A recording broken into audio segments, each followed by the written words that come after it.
শ্রী শ্রী হরিচাঁদ ঠাকুর, দলিত পতিতের মুক্তি সূর্য শ্রী শ্রী গুরুচাঁদ ঠাকুরকে প্রণাম জানাই। এই মন্ডল বাড়িতে কার্তিক মন্ডল এবং তার সমস্ত সহযোগীরা, যারা এত সুন্দর একটা অনুষ্ঠানের আয়োজন করেছেন, এত অর্থ ব্যয় করে আমাদের ভিতর মতুয়া ধর্ম দর্শন বোঝানোর জন্য, এই এত অঞ্চলের মানুষকে মতুয়া ধর্ম দর্শন সম্পর্কে জানানোর জন্য এই অনুষ্ঠানটি আয়োজন করেছেন। তাই সেই আয়োজক বৃন্দ সকলকে প্রণাম জানাই। এই অনুষ্ঠানে যে সমস্ত ভক্তরা এসছেন সকলকেই আমি প্রণাম জানাই।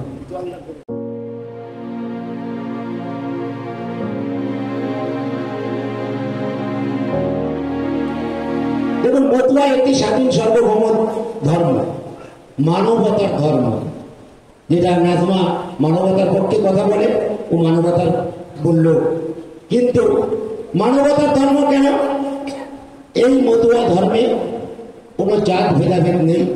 তাই ঠাকুর বলছে, নরাকারে ধরা পড়ে যত জাতি আছে, এক জাতি বলে মান্য পাবে মোর কাছে। এই বিশ্বের ভেতর আমরা এতদিন ধরে যে ধর্ম বহন করেছি, সেই ধর্মের প্রধান ধর্মগ্রন্থ কি? আমি যদি এখানে আমার মায়েদের জিজ্ঞেস করি, আমরা বলি যে ধর্মটা আমরা এতদিন বহন করে এসেছি, সেই ধর্মের ধর্মগ্রন্থ কি? আমরা বলে দুই একজন ঠিক বলবো, আর বাকি সবাই এক একটা গ্রন্থের নাম এক একজন বলবো।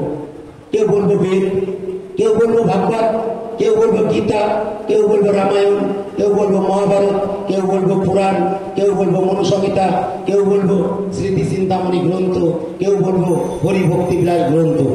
আমরা কিন্তু সঠিক দিশা কেউ দিতে পারবো না।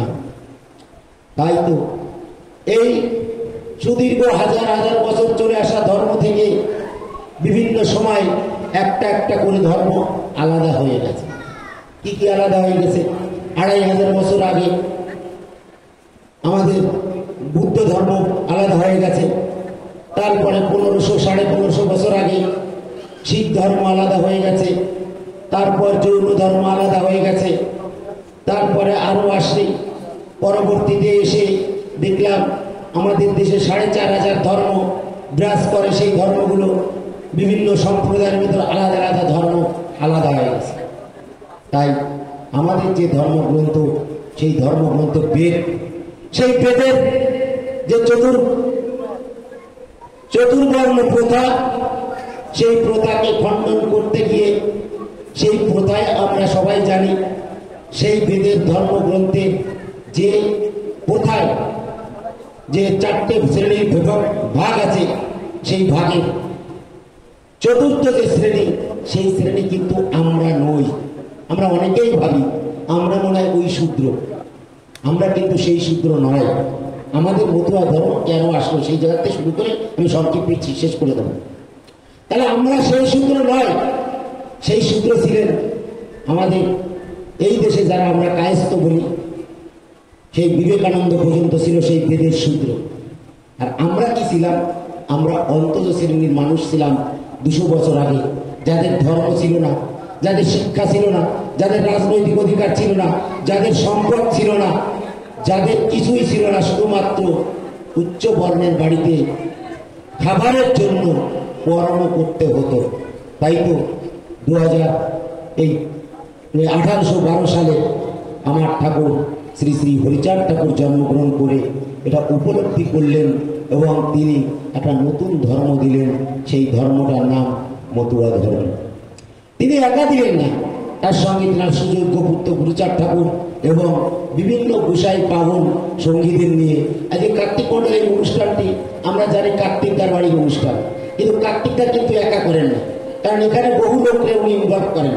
তারা বিভিন্ন রকমভাবে সহযোগিতা করেন এই অনুষ্ঠানটাকে সেই সাফল্যমণ্ডিত করার জন্য। তাই হরিচাঁদ ঠাকুরও তেমনি বহু লোককে ইনভলভ করেছিলেন এই ধর্মটাকে প্রতিষ্ঠা করার জন্য, কিন্তু আমরা সেটা গ্রহণ করতে পারিনি, আমরা বুঝতে পারিনি। তাই আমি বলবো, দেখুন বুঝেছিলেন কে? অশ্বিনী গোসাই, তারক গোসাই তাদের গানের মধ্য দিয়ে দিয়ে গেছে, আমরা নিতে পারি না। তারক গোসাই তার লীলামৃতে দিয়ে গেছেন, লীলামৃতে কিছু কিছু কথা আছে হরিচাঁদ ঠাকুরের একদম প্রত্যক্ষ কথা, আমরা অনেকেই বলি। আর তারক গোসাইতে একটু আগে এক বাবা আমার ওখানে বলছে, আমি পাশে থেকে শুনতে পেলাম যে তারক গোসাইতে গৌর নিতাই অনেকের সঙ্গে তুলনা করে গেছে মহাসংকীর্তন। তাই আমি গানের কথাও যাব। তাই দেখুন অশ্বিনী গোসাই মতুয়া ধর্ম বোঝার পরে কি বলেছিলেন তার গান দেখেন। প্রথমে একটা গান আছে না, সিদ্ধার্থ একটু আগে বলে গেল, নম গুরু চন্দ্র নম তম দিমোচন, আমার চিত্ত গুহা অন্ধকার করণ উদ্গ্রীবন, বলেছে না? তাহলে চিত্ত গুহার অন্ধকার উদ্গ্রীবন করেছে, গুরুচাঁদকে প্রণাম জানিয়ে বলছে। তারপরে বলছে ক্ষুদ্র নমশূদ্র গণ তাদের অজ্ঞান ভঞ্জন দিব্যজ্ঞান করিয়া দান করিলেন ব্রাহ্মণ। এখানে ব্রাহ্মণ অর্থ হচ্ছে ব্রাহ্ম মানে ব্রাহ্ম যার ব্রহ্ম জ্ঞান আছে, তাই ওখানে ব্রাহ্মণ কথাটা ব্যবহৃত হয়েছে সন্দেহ সুবাদে। তাই তাদের মানে জ্ঞানের আলো বিকাশ ঘটিয়ে দিয়েছে। এইবার ওই গানের আবার ওর পরে একটা গান আছে, তার অশ্বিনী গোসাই লিখছেন, আমি প্রতিষ্ঠা করতে যাচ্ছি যে মতুয়ার স্বতন্ত্র ধর্ম। পরের গানটা আছে, যদি ধর্মী মতুয়া বলি তেজ্য করবি সাধন ভজন দীক্ষা শিক্ষা কোপ নিজুলি। মতুয়াগুলি ধরতে গেলে জাত খুলতে জলাঞ্জলি। দেখেন আমার এই মতুয়ায় জাত ভেদাভেদ নেই। আমি প্রথম বলে কি দিলাম, নরাকারে ধরা পড়া যত জাতি আছে এক জাতি বলে মান্য পাবে। এই গানে কি বলছে, মতুয়াগুলি ধরতে গেলে তেজ্য করবি সাধন ভজন দীক্ষা শিক্ষা কোপ নিজুলি। মতুয়াগুলি ধরতে গেলে জাত খুলতে জলাঞ্জলি। ওই গানেই আছে, মতুয়া নামে ধরা ধরে গৌরাঙ্গে দিত গালি। একসময় গালি দিত, সেই গালির থেকে আজকে আমরা মতুয়া ধর্ম পেয়েছি। কারণ হরিচাঁদ ঠাকুর যখন দাসেদের বাড়ি বসে সভা করছিলেন, তখন চারিদিকে রব উঠেছিল এই ওই হরিবোলা মতুয়ারা সব মতো মতো মতো। ওই দিন কিন্তু ঠাকুর শোনার পরে বলছে, এই নামে যদি কেউ হয় রত, সে সবে বলে সে বেটারে হরিবোলা মতো। তাই সেই দিন হরিচাঁদ ঠাকুর বলেছিলেন, ইহা শুনে বহু হরিচাঁদ বলল ভিন্ন সম্প্রদায় ওরা মতুয়া কান। সেই দিন থেকে মতুয়া ধর্ম কিন্তু আলাদা হয়ে গেল। আমরা কিন্তু লীলামৃতে পড়ি, অত সব বুঝি না। ওখানে দেখেন তার গোসাই কি বলছে, মতুয়া নামে ধরা ধামে বহিরাঙ্গে দিত গালি। আজ মতু তারপরে আছে মতুয়া হবে জগৎ পূজ্য। আজকে মতুয়া জগৎ পূজ্য হয়েছে না বাবা? 61টা দেশে লাল নিশান উঠছে, মাত্র কদিনের ধর্ম উঠছে কিনা বলেন? উঠছে। আমি বাস্তব উদাহরণ দিচ্ছি। এইমাত্র মিটিং হচ্ছিল, সবিতার আমি আসছিলাম, সমস্ত গাড়ি পুলিশ আটকে দিয়েছে যে মিটিং আছে, এখান থেকে যাওয়া যাবে না। আমাদের গাড়িটাকে ছেড়ে দিয়েছে, আমরা পরিষেবায় আসছি আমার ওই লাল নিশানটা দেখে। তাহলে মতুয়া জগৎ পূজ্য হয়েছে কিনা আপনারা প্রমাণ এখনই পেয়ে গেলেন। তাহলে আজকে মতুয়া জগৎ পূজ্য। দেখুন আমরা গোসাইরা কিন্তু গানগুলো গাই, অনুষ্ঠান বুঝে গাই না। তারপরের গানটা আছে, তার আগে একটা গান আছে, গেলাম মতুয়া পাড়া আছে না, এলাম মতুয়া সারা, তারা উল্টোকরণ করে, তাহলে সব কিছু উল্টো হয়। তাহলে মতুয়ারা ওই ধর্মের সঙ্গে যুক্ত নয়। আমার হরিচাঁদ ঠাকুর লীলামৃতে দশরথ যেদিন তার কাছে রোগ মুক্তি করতে আসেন, সেই দিন কি বলেছিলেন যে তুই দশরথ বিশ্বাস, তন্ত্রমন্ত্র শৌচাচার না হয় বিশ্বাস, 3 বেলা স্নান করো আর সন্ধ্যা আননি, স্নান পুজো মোট নাই কোনো কিছু ঠিক, পুকুরের উচ্ছিষ্ট প্রসাদ পেলে খাই, ভেদ বিধি শৌচাচার নাহি মানি তাই। তাহলে আমার ঠাকুর, এটা হচ্ছে ঠাকুরের মুখের কথা, কিন্তু বলছে আমি ওইসব ভেদ বিধি মানি না। আর তার গোসাই অশ্বিনী গোসাই কি বললো, সেও বলছে যদি মতুয়া ধরবি তাহলে তেজ্য করবি সাধন বলে। এবার তারক গোসাইয়ের কথায় আসে। আগে তার ভাবতে হবে তারক গোসাই কি করতেন। তারক গোসাই সাধারণত কবিগান দিয়ে বেড়াতেন। তখনকার সময় কি নিয়ে চর্চা হতো? তখনকার সময় চর্চা হতো ওই মহাভারত নিয়ে, ভাগবত নিয়ে, চৈতন্য চরিতামৃতের নিয়ে। তাই তারক গোসাই যেদিন মৃত্যুঞ্জয় তারক গোসাইকে ঠাকুর বাড়িতে নিয়ে গেলেন, ঠাকুরের সামনে যখন তারক গোসাই ঠাকুরকে দেখলেন, দেখার পরে ঠাকুর কি বলেছিলেন হ্যাঁ মৃত্যুঞ্জয়, এই তোতার ছাড়া তুই কোথায়? কিন্তু ওখানে কিন্তু তোতা পাখিটাই উল্লেখ আছে, অন্য কেন কিছু বলে? কারণ তোতা এই জন্যই বলেছে, কোনো পাখি কিন্তু কথা বলতে পারে না। তাহলে পাখিরা কথা বলতে পারে না, তাকে তো আমরা জানি পাখি কথা বলতে পারে। পাখি কোনটুকু কথা বলতে পারে? যেটুকু তাকে শিখিয়ে দেওয়া হয় সেইটুকু সে কথা বলতে পারে। তাই সেদিন হরিচাঁদ কুসাই তারক কুসাইকে বুঝেছিল যে এ যে কবিগান গেয়ে বেড়ায়, এ তো শুধুমাত্র ওই কটা গ্রন্থের যে বানানো গল্প, সেই গল্পটাই গেয়ে বেড়ায়, সে তো নতুন কিছু জানে না। তাই বলেছিল তোতার ছাটা আমাকে দিয়ে যা, বলেছিল কিনা? আমরা লেখার মধ্যে প্রমাণ পাই কিনা? পাই তো। তাহলে সেই দিন তারক কুসাই যখন চেতনা হলো, তারক কুসাই কিন্তু অন্য জায়গায় যায়নি। তাই তো তারক কুসাইয়ের গান আমরা গাই, বুঝি না। তারক কুসাইয়ের আমি 3টে গানের উদাহরণ দিচ্ছি। দেখুন, তারক কুসাইয়ের একটা গান আছে, সখীরে গভীর ভজন ভীষণ যজন হবে না, আছে না?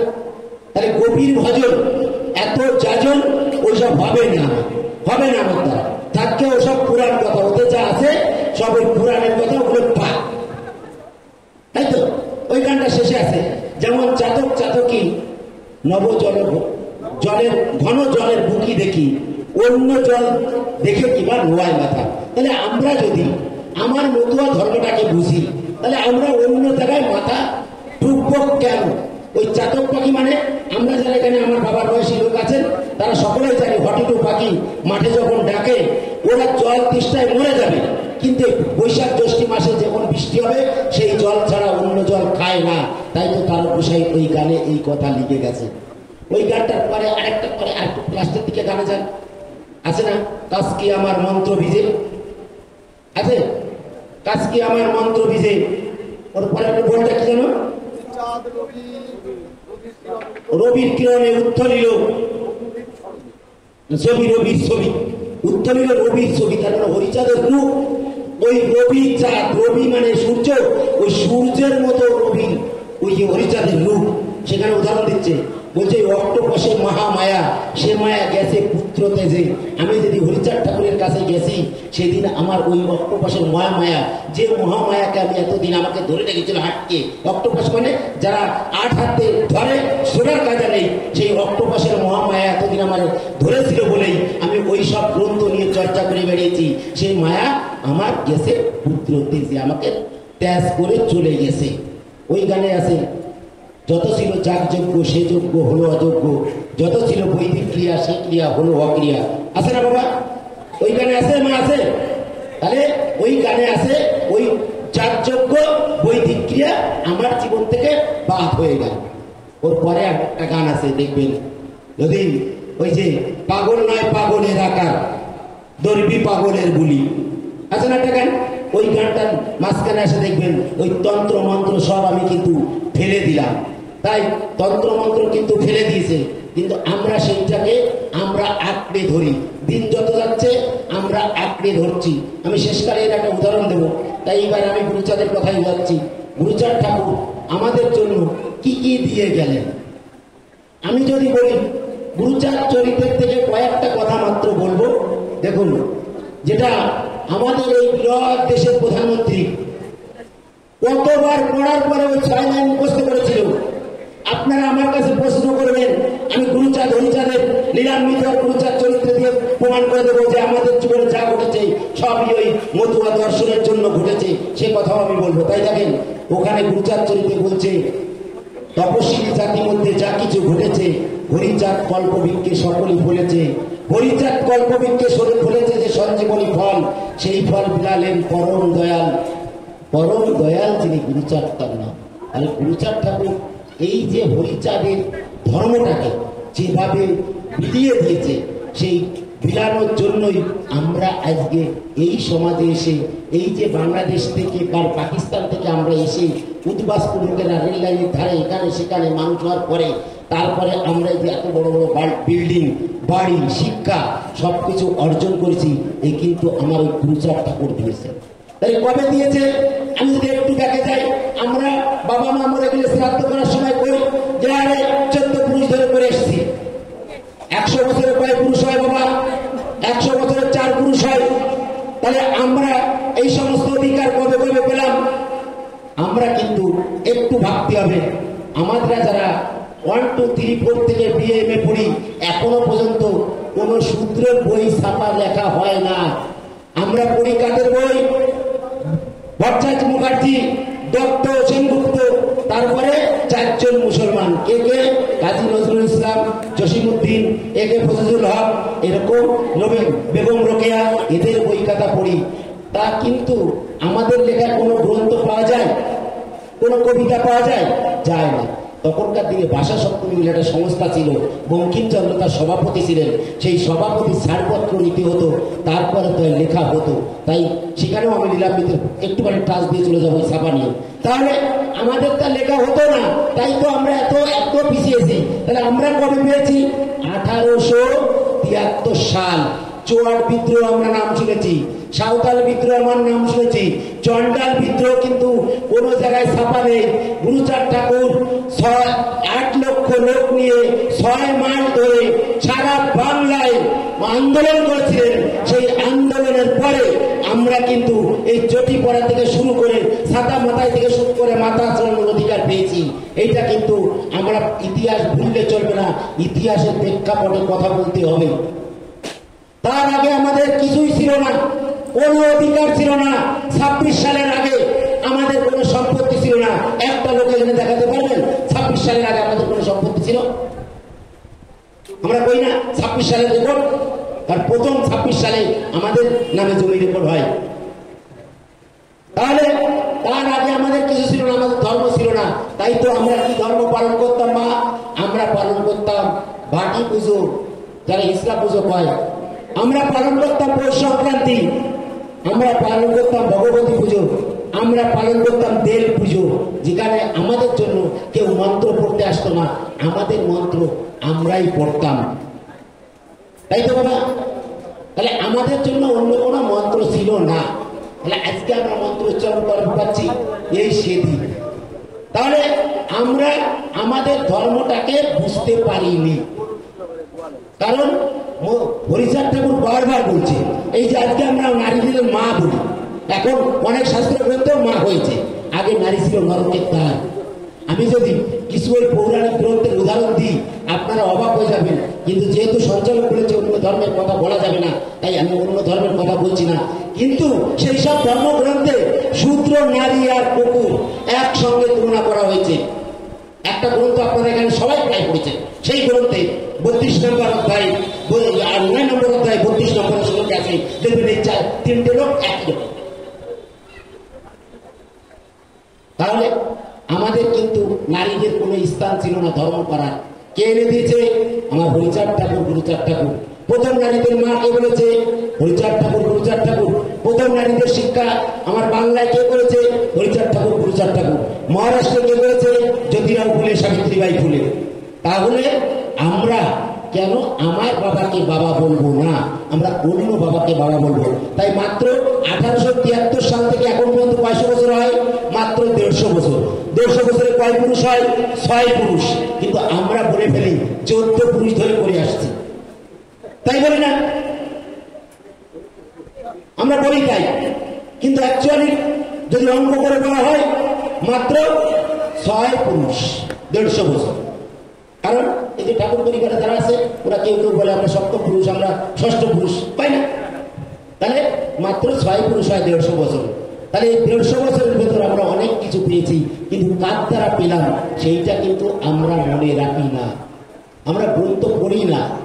আমার ঠাকুররা, এই যে আমরা যারা চাষি, আজকে সবাই শিক্ষার আন্দোলন করে যায়, আমরা চাষের আন্দোলন করে যাই। এই যে আমরা চাষি, ওই দেশ থেকে যখন এই দেশে আসে পার হয়, পাকিস্তান থেকে যখন ভারতবর্ষে এসেছি, তখন এই দেশে জমি চাষ করতে গেলে কৃষক পায় 1 ভাগ, মালিক পায় 2 ভাগ। আন্দোলনকারীরা গুরুচাঁদ ঠাকুর কবে শুরু করেছিল? 1900 সালে প্রথম, 1916 সালে, তারপরে 1922 সালে, তারপরে মেদিনীপুর হলো 1933 সালে। সেই 33 সালে কৃষক আন্দোলনের সভাপতি ছিলেন গুরুচাঁদ ঠাকুর। আর সেই জায়গায় স্লোগান ছিল জমি নাঙল যার জমিদার। তাই তো তখন ভাগ হয়েছে, কৃষক 1 ভাগ পায়, মালিক 2 ভাগ পায়। সেই স্লোগানকে কাজে লাগিয়ে পশ্চিমবঙ্গে একটা সরকার 34 বছর রাজত্ব করে গেছে। আমাদেরটা চুরি করে একটা সরকার 34 বছর রাজত্ব করেছে, আমরা তো কিন্তু জানি না স্লোগানটা কার। তাহলে আমরা আমাদের ইতিহাসকে জানি না। যে জাতি তার ইতিহাস জানে না সে জাতি হয় যাযাবর নয় কৃতদাস। তাহলে আমরা আমাদের ইতিহাস জানার চেষ্টা করি। আমি তো বলবো, কার্তিকটাকে বলবো, আপনার বাড়ি আমি শুনেছি 33, 68, 64, 65টা দোয়া হয়, 3 দিন ধরে গান হয়। আমরা কাদের এই ঠাকুরের কথা শোনাবো? ওই গোসাইয়ের সঙ্গে ওই দলপতি জানে, কারণ সে নিরামিত করে, কিন্তু তার সঙ্গে যে সমস্ত মায়েরা ভাইরা আসে বাজায় চলে যায়, মায়েরা কোনো ধর্ম জানে না। তাই ওই গানের আসলে একটা গান হবে, একটা আলোচনা হবে। ওই গানের ভেতর আমাদের দর্শন লুকিয়ে আছে। কারণ লীলামৃত গুজরাট চরিত্র অনেক পরে এসছে। প্রথমে এসছে মহাসংকীর্তন, তারপরে হরিসঙ্গীত। এই দুটো বইয়ে মতুয়ার সব দর্শন আছে। যদি আমি সময় পেতাম আজকে বলে যেতাম, যদি আমাকে এই কবি গানের আগে না ডাকে অন্য সময় ডাকা হতো। তাই আমি বলবো যে আমরা আমাদের ইতিহাসটা একটু ভালো করে জানবো। এবার লীলামৃতের কথা বলবো। আমরা অনেকে লীলামৃত পড়তে গিয়ে বিভ্রান্ত হই, বলে ওখানে রাম হরি কৃষ্ণ হরি আছে, ওখানে নিত্যানন্দ হরি, কৃষ্ণ হরি, গৌর হরি, হরিচাঁদ আসল হরি আছে। তাহলে এগুলো কি? আরে মঙ্গলাচরণটা কি আমরা ঠিকভাবে পড়ি? ওখানে মঙ্গলাচরণে আছে, প্রথম মঙ্গলাচরণের প্রথম লাইন কি? হরিচাঁদ চরিত্র সুধা প্রেমের ভান্ডার, আদি অন্ত নাই জানি কলিতে প্রসাদ। তার মানে আমরা এই হরিচাঁদের কথা আদি অন্ত আগে কোনোদিন জানতাম না, সেদিন জানি। ওই 2 লাইন ঠাকুরের কথা আর নিচের 2 লাইন ঠাকুরের কথা। মাঝখানে কি বলছে? একবার বলছে এই রাম হরি কৃষ্ণ হরি পুরাণে লিখি, আর একবার বলছে পুরাণে প্রসার, এরা অংশ অবতার, পুরাণে প্রসার আছে না?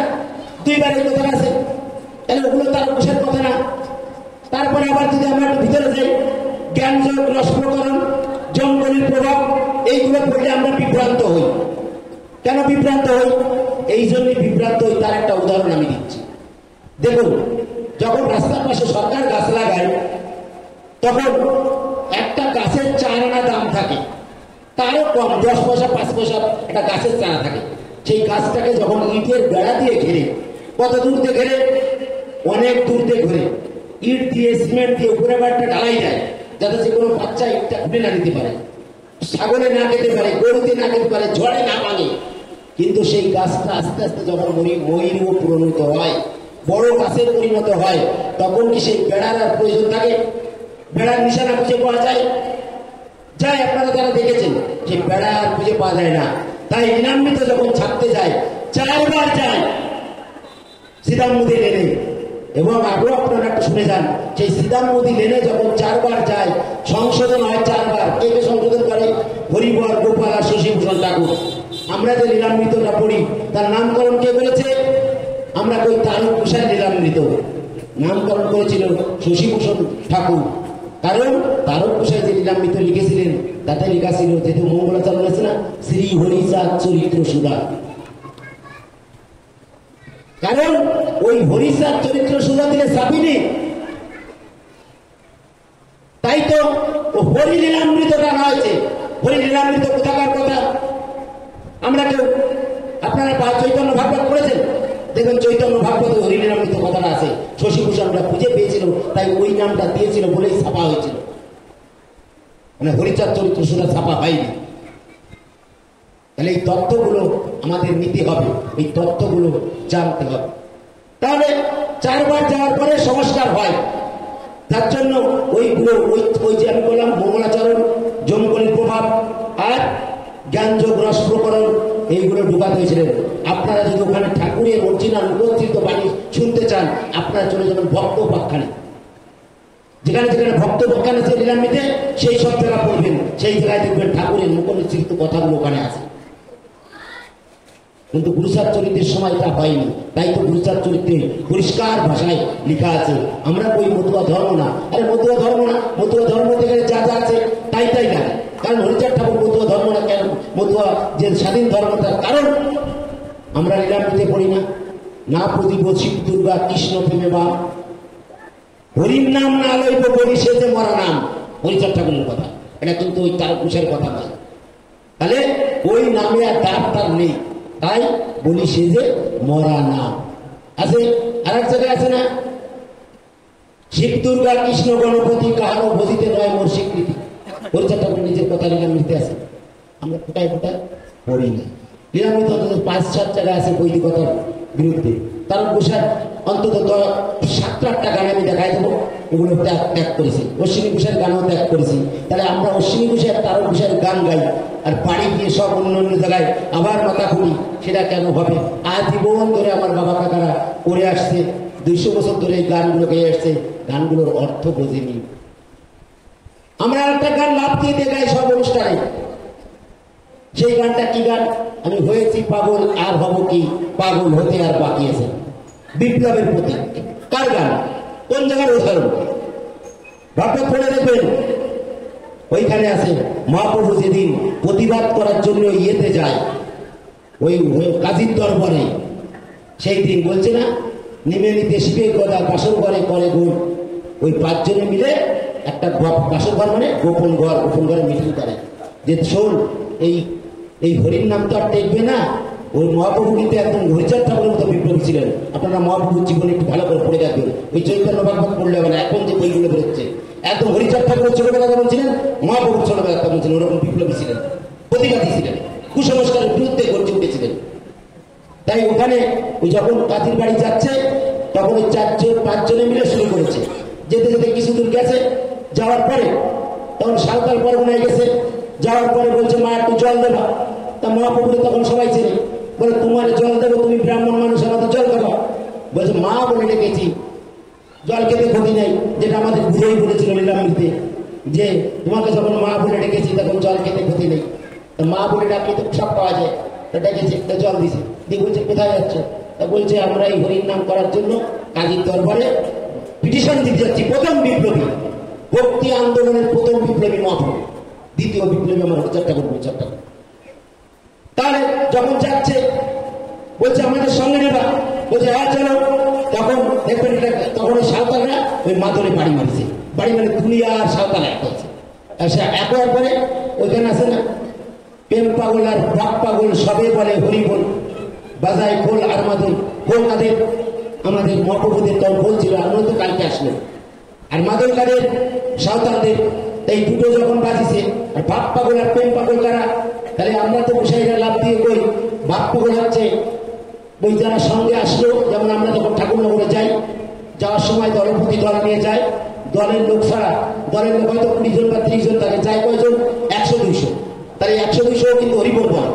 তার ভাব পাগল আর প্রেম পাগল। তার প্রেম পাগল কিনা? আমার ওই গোসাই যে দল নিয়ে যাচ্ছে, সে হচ্ছে প্রেম পাগল, সে প্রেমের জন্য হরিবল বলে। আর যারা সঙ্গে যাচ্ছে তারা ওই তালে তালে হরিবল বলে। তাই বলছে ভাব পাগল আর প্রেম পাগল সবে বলে হরিবল, বাজায় খোল আর মাদল। তাহলে আমরা বুঝি না গানগুলো কোথার থেকে এসছে? ওটাও চৈতন্য ভগবত থেকে এসছে। পরে লাস্টে বল দেখবেন, মহাসংকীর্তনের লাস্টের বল দেখবেন সব জায়গায় যে ওই চাঁদকে দেখানো। ওখানে কোনো জায়গায় অন্য কারো কথা বলিনি, ওই রূপের সঙ্গে তুলনা করেছে। যেমন সূর্যের সঙ্গে তুলনা করেছে, তেমন চন্দ্রের সঙ্গে তুলনা করেছে, তেমন মহাপ্রভুর সঙ্গে তুলনা করেছে, তেমন ভগবান বুদ্ধের সঙ্গে তুলনা করেছে। কিছু কিছু ক্ষেত্রে ওই রাধা প্রেমের সঙ্গে হরিচাঁদের প্রেমের তুলনা করেছে। নয় ওদের কথা বলেছে, এদের তুলনা করেছে। এখন এই আলোটা ভালো চলবে। যদি আগেকার দিনের হ্যারিকেন থাকতো, তাহলে হ্যারিকেনের থেকে এটা ভালো, তাহলে ওই হ্যারিকেনের নাম না করে এটা যে ভালো তা প্রমাণ হবে? প্রমাণ হবে না তো। তাহলে হ্যারিকেনের সঙ্গে তুলনা করতে হবে। তাই তারক গোসাই ওই তার মহাসংকীর্তনে ওই সমস্ত লোকের কথা তুলনা করেছে। আমরা এটা বুঝি নাই, বুঝতেও দেরি হচ্ছে। আমরা অনুষ্ঠানে যাই, গান তারা নিরামিত তাড়াতাড়ি পড়, কোনটা পড়বি? হঠাৎ করে মুখস্থ গোসাইদের বন্দনাটা করে দিয়েই মঙ্গলাচরণ করে দেয়, মঙ্গলাচরণ করে দিয়েই গানের সঙ্গীত শুরু। কিন্তু আমি বলি বাবা, গুরুচাঁদ ঠাকুর, হরিচাঁদ ঠাকুর 66 বছর, গুরুচাঁদ ঠাকুর 91 বছর, গোপাল সাধু 83 বছর 1 মাস 1 দিন, আমার অশ্বিনী নিয়ে বিচরণ 114 বছর 29 দিন। এরা এত বছর ধরে ফসল ফলিয়েছে, আর সেই ফসল এখন কেটে নিয়ে যাচ্ছে কে? আপনারা যারা চাষ করেছেন। আগেকার দিনে ধান হতে লাগতো 9 মাস 10 মাস, এই বৈশাখ মাসে বুনতে হতো, অগ্রহায়ণ মাসে যে অগ্রহায়ণ পুষ মাঘ মাসে যে কাটতে হতো। এত বছর ধরে কঠিন ধান যদি কেউ কেটে নিয়ে যেত কেমন লাগতো? আর আমার হরিচাঁদ গুরুচাঁদ এত সুন্দর মাঠে ফসল ফলিয়েছে, সেই ফসল এখন কেটে নিয়ে যাচ্ছে কারা? রামকৃষ্ণ সেবাশ্রম, জয় গুরু, ভারত সেবাশ্রম, ওই তারাপীঠ, এরা আমাদের ফসলটা কেটে নিয়ে যাচ্ছে। কেন? আমরা আমাদের জেনারেশনের যে শিক্ষিত মানুষগুলো চাকরি বাকরি দিয়েছি, লেখাপড়া শিখিয়েছি, চাকরির অধিকার করে দিয়েছি, চাকরি পেয়ে গেছি, তাদের টাকাটা ওখানে চলে যাচ্ছে, আমার এখানে আসছে না। তার কারণ আমরা বুঝাতে ব্যর্থ হয়েছি। আমরা শুধু গান গান করে পিছনে চলে গেছি। তাই তো গুরুচাঁদ ঠাকুর বলছে, কান্নাকাটি ঢলাঢলি কতদিন করে এলি, কিবা ভয় পালিয়ে এবার বল, কান্না কর্ম ছেড়ে কাঁদে যেই তার ভাগ্যে মুক্তি নেই। ভবি কি বৈরাগীর দল? তাহলে বৈরাগীর দল হলে কিন্তু কোনো কাজ হবে না। আমি ফসল ফলাবো, কেটে নিয়ে যাবে কিন্তু ওই অন্য লোকেরা, যেটা এখন নিচ্ছে। একটু ভেবে দেখবেন।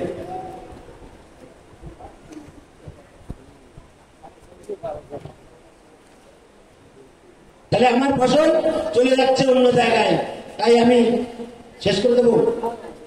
তাহলে আমার ফসল কোথায় চলে যাচ্ছে? অন্য জায়গায় চলে যাচ্ছে। তাহলে সেই জায়গাতে আমরা ঠেকাতে পারছি না কেন? আমরা বুঝাতে ব্যর্থ হচ্ছি। আমরা সন্তানদের দলপতিরা নিয়ে আসে না।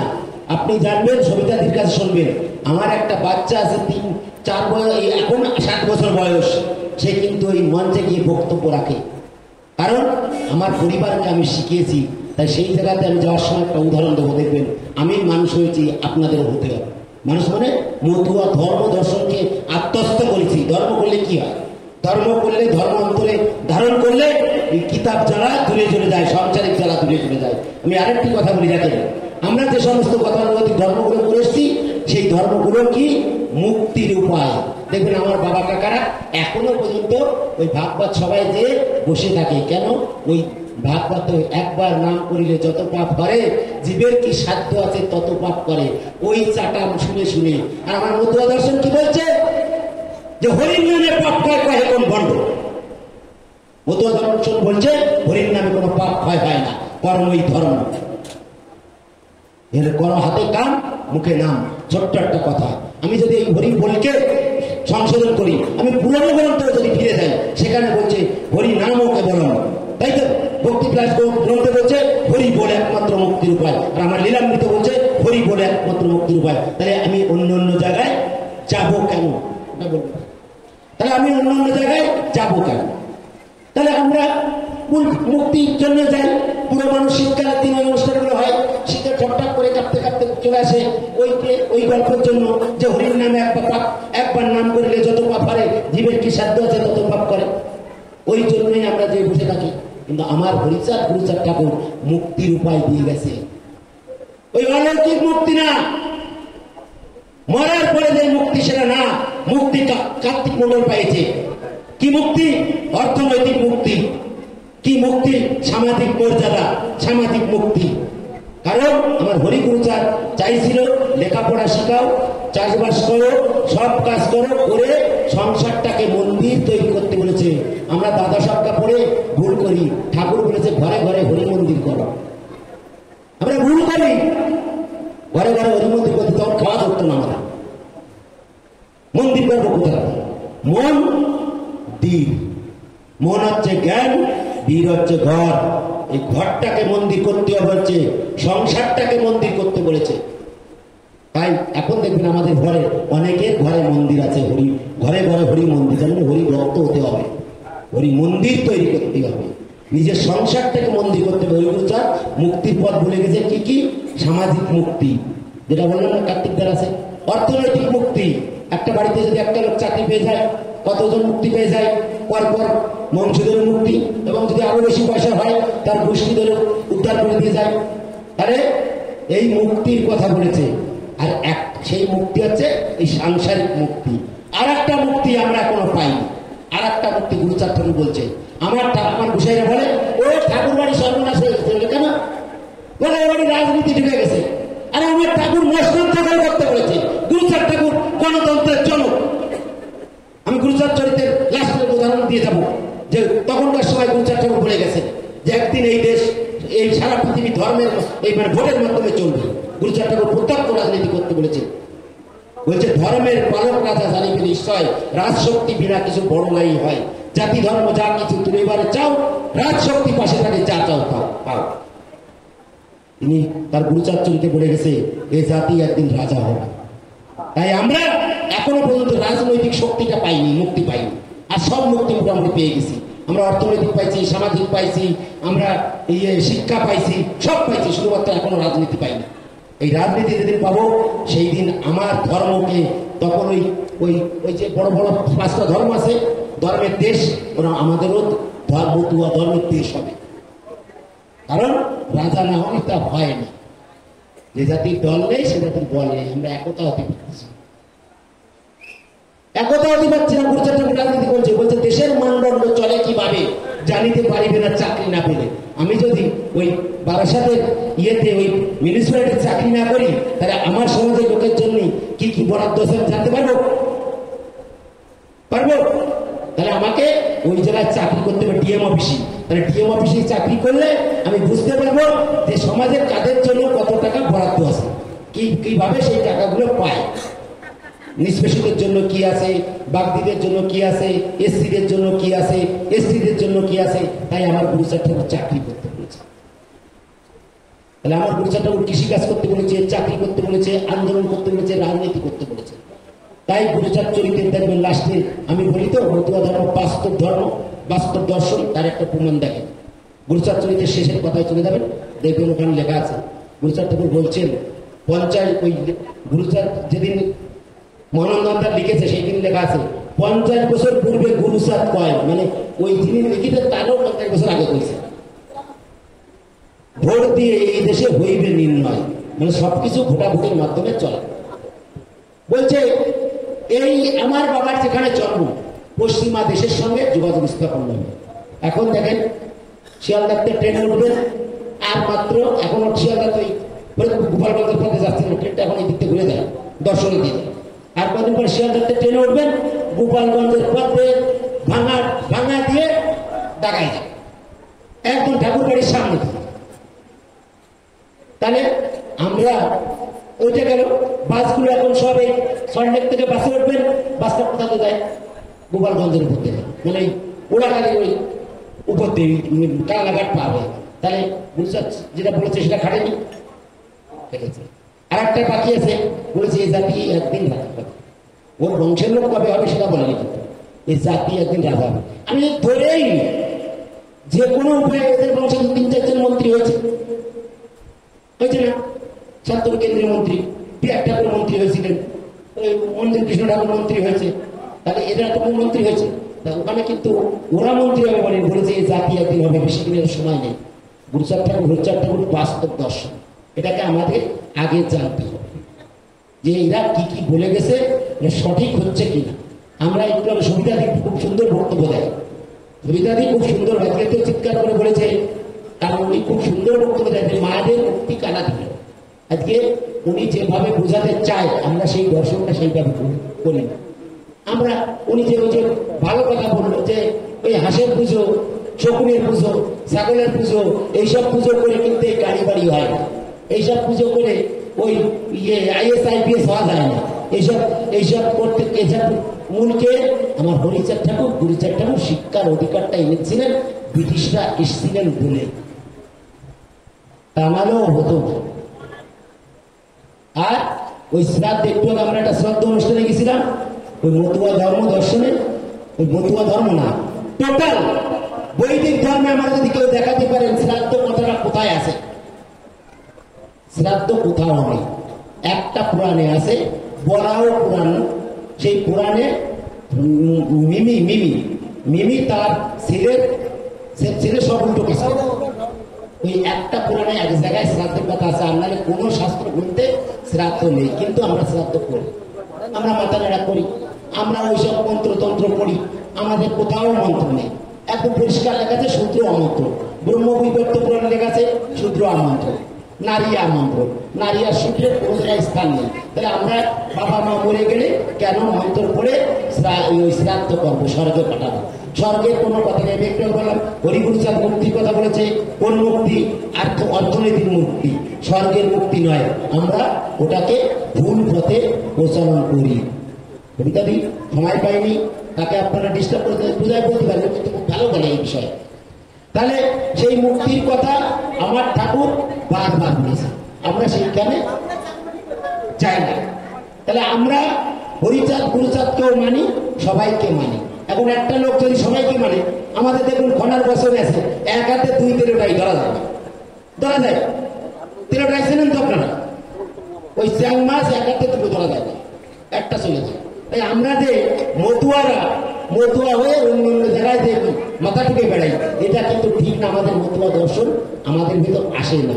তাই তো অশ্বিনী গোসাই ওই রকম, ওই চাতক পাখির একটা উদাহরণ হয়েছে, ওই অশ্বিনী কয় চাতক হয়ে কেন অন্য বাড়ি করবো পান, আছে না? অশ্বিনী কয় চাতক হয়ে কেন অন্য বাড়ি করবো, মরে যাবো তাও অন্য জায়গায় মাথা টুকবে না। অশ্বিনী ঠুকিনি, অশ্বিনী কোনোদিন ঠুকিনি। গোপাল মতুয়ার পরে কোনোদিন ঠুকিনি, মতুয়ার আগে ঠুকেছে। গোপাল মতুয়া হয়েছে বিয়ের পরে শালি পায়খানায় বসে শালির গান শুনতে শুনতে, কবে যাবি উড়া কাঁদি ভাই, কি জানো গানটা, সিধা মোড়া কাঁদি চলো যাই, ওই গানটা শুনে কিন্তু গোপাল মতুয়া হয়েছে। তো মতুয়ার পরে আমি মাথা ঠুকি। কাঞ্চন দেবী, আমরা অনেকেই বলি কাঞ্চন দেবী কালী পুজো করেছিল, কাঞ্চন দেবী গুরুচাঁদকে বসায় পুজো করেছে কালী পুজোর দিন। আমরা ভুল করি, ভুল অর্থ করি, ভুল বুঝি। তাই আমি অভিজ্ঞান শুনবেন, কবি বর্ত আছেন, আমি একটা উদাহরণ দিই, আমার জীবনের উদাহরণ। দেখুন, আমরা আগে লালিওয়ালা সিনেমা দেখতে আসতাম। আমি আমডাঙ্গায় মানুষ হয়েছি, আমডাঙ্গা স্কুলে পড়তাম, বাংলাদেশ থেকে এসে আমডাঙ্গা স্কুলে পড়তাম। লালিওয়ালা সিনেমা দেখতে আসতাম, মারামারি কাটাকাটি হতো, লালিওয়ালা মারামারি ছাড়া টিকিট পাওয়া যেত না, তাই তো? তাহলে সেই সিনেমা হল কিন্তু এখন শেষ, সংবাদপত্র শেষ। আমরা টর্চ নিয়ে ঘুরতাম, আমার বাবা কাকারা টর্চ নিয়ে ঘুরত, এখন টর্চ নেই, হাওয়া হয়ে গেছে। তারা ব্যবহার করছে মোবাইল দেশে আসার পরে। প্রথমে মোবাইল টর্চ খাইছে, তারপরে খাইছে ক্যালকুলেটর, তারপরে খাইছে চিঠি লেখা, তারপর খাইছে পেন, এখন এই 5G যুগে আসে সব খাই গেছে। সংবাদপত্র, ছেলে মেয়ে স্কুল কলেজে যায় না, কেন? বাড়ি বসে অনলাইন ক্লাস করে। ছেলে মেয়ে বই কেনে না, আমাদের বাবাদের লক্ষ লক্ষ টাকা বই কিনা লাগে না, কেন? ছেলে যদি ওই মোবাইলটা চালাতে পারে তাহলে কিন্তু বই কিনা লাগে না, ওখানে বইগুলো পাওয়া যায়। তাই আমাদের ওই দর্শন কিন্তু বই পাওয়া যায়, ওই অশ্বিনী নিয়ে তারা বসে গান, ওই বই নিয়ে বেড়ানো লাগে না, বসে ব্যবস্থা। তাহলে এই মোবাইল আমাদের জীবন থেকে অন্তত 50টা জিনিস খেয়ে নিয়েছে। তাই হরি গুরুচাঁদ ঠাকুরকে যদি ওই মোবাইল যদি একটা ছেলে যদি শিক্ষিত ছেলে মোবাইল চালাতে পারে, তার জীবন থেকে এই কটা জিনিস নেই। কি নেই? সিনেমা হল তার জীবনটা চলে গেছে, সংবাদপত্র চলে গেছে, বই চলে গেছে, ক্যালকুলেটর চলে গেছে, তারপরে স্কুল কলেজ চলে গেছে, গাড়ি নিয়ে রাস্তায় বেরোবেন লোকেশনটা বলে দিচ্ছে, কারোর কাছে শুনতে লাগছে না, সেটা চলে গেছে।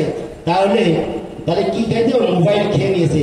তাই মতুয়া দর্শন, মতুয়া ধর্ম যদি আপনার মনে, আমার মতো, আমি দায়িত্ব নিয়ে বলছি, আমি অন্য কোনো জায়গায় মাথা ঠুকি না। আমি মানুষের পায়ে মাথা ঠুকি, আর আমার হরিগুরুচাঁদের মন্দিরে মাথা ঠুকি, আমি কোনো জায়গায় ঠুকি না। যদি কারো কুসংস্কার দূর করতে হয় আমাকে বলবেন, আমি কি ওটা বের করে দেবো, এটা দায়িত্ব নিয়ে বলতেছি। তাই আমার মতো ওই মোবাইল যদি আপনি যেমন চালাতে পারেন, মতুয়া দর্শনটা ভালো করে নির্ণয় করতে পারেন, ওই হরিসঙ্গীত মহাসঙ্গীতন করতে পারেন, আপনার জীবন থেকেও একটা একটা করে সমস্ত কুসংস্কার দূর হয়ে যাবে। আপনি হবেন মতুয়া, আপনি হবেন মতুয়া ধর্মের আইকন। একটু আগে সিদ্ধার্থ বলছিল, কারণ সিদ্ধার্থের সঙ্গে আমি প্রতিনিয়ত সবসময় আমরা প্রোগ্রামে যাই। তাই আমি এখনই কবিগান হবে, আর বলবো না, কার্তিকদাকে বলবো আগামী বছর যদি এইখানে অনুষ্ঠান হয়, হবে তো বটেই। আমরা ভক্তর আশীর্বাদ করি আরো উত্তর বৃদ্ধি পাক। এবং আমি একটা বিজ্ঞাপনও দিয়ে যাচ্ছি, আমাদের এখানে প্রাণ গোবিন্দদা একটা নাটক তৈরি করেছেন, হরিগুরুচাঁদের শিক্ষার আলো। আপনারা 40,000 50,000 টাকা যাত্রা এনে ওনারা ওই প্রচার অর্থে করেন, ওখানে টাকা পয়সার ব্যাপার নেই, ওনারা সবাই ওই প্রচার করতে এবার খুশি হয়ে আপনার ভালো লাগবে, কিছু পয়সা দিলেন, যাওয়া আসা না লাগলেন, ওই হরিগুরুচাঁদের শিক্ষার আলো নাটকটা দেবেন, মানুষের জীবন দর্শন বদলে যাবে।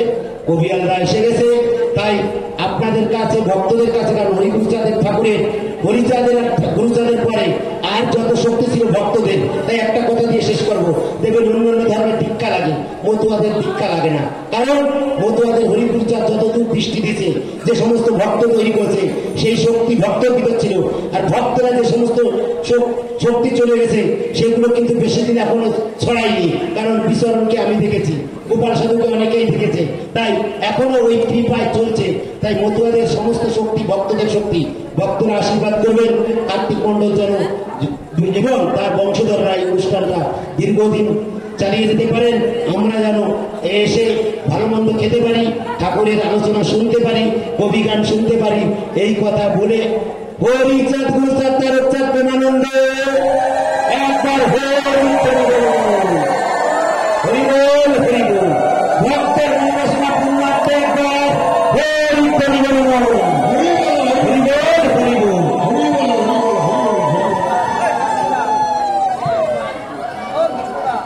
হরিবোল হরিবোল।